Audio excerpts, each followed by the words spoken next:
Bwana niko na mambo mengine hapa. Tumsikie maoni yake juu ya Tanzania. Mbona mambo safi sana. Sisi tukufahamu majina. Kwa majina naitwa Frank Rasmi.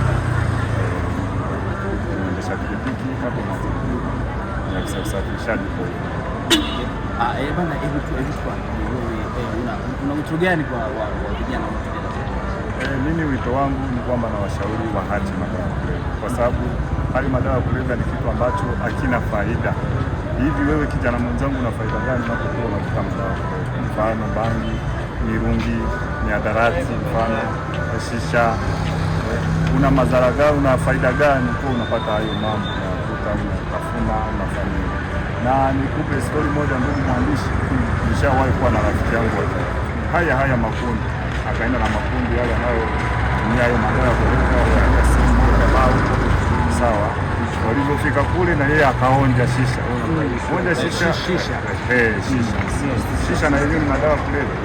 Kesho yake asubuhi aliamka anaongea sauti ya kiume. Sauti ya kiume. Anaongea bass kabisa.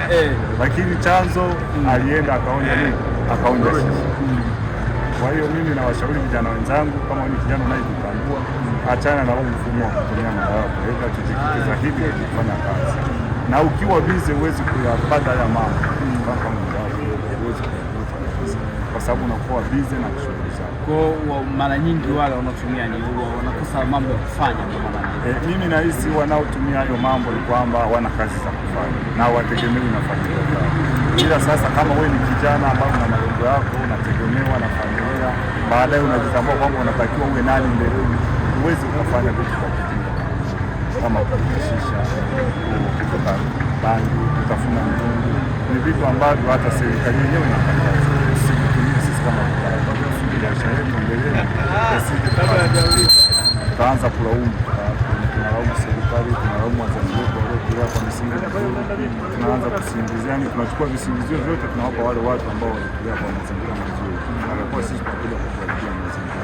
Na kingine ambacho tu ningependa kushauri vijana, wewe kama kijana unanisikiliza, tuachane na hizi habari za makundi, tuangalie makundi ambayo tutajenga nayo urafiki, makundi ya faida.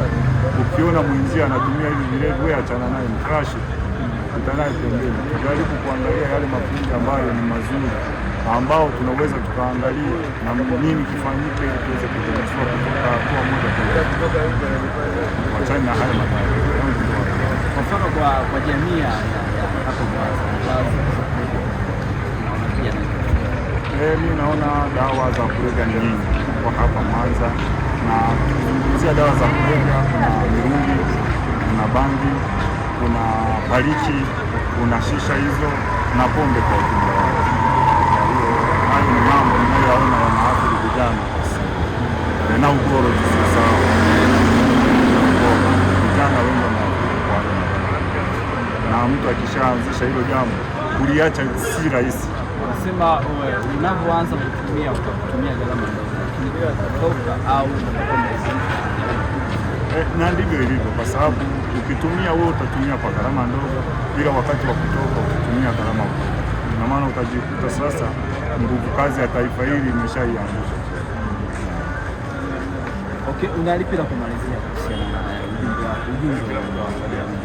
Mimi la kumalizia kwa jamii, wote tushirikiane pamoja na serikali kwa ujumla, kuweka elimu mitaani kwenye makundi mbalimbali, mfano kama kundi la afisa usafirishaji, makundi ya kina mama, makundi mengineyo, makundi ya Isa. Twende tunahamasisha hili jambo shuleni huko, maofisini, tuweze kuhamasisha hili jambo la kupinga madawa ya kulevya kwa asili. Nadhani tutafanya. Asante sana.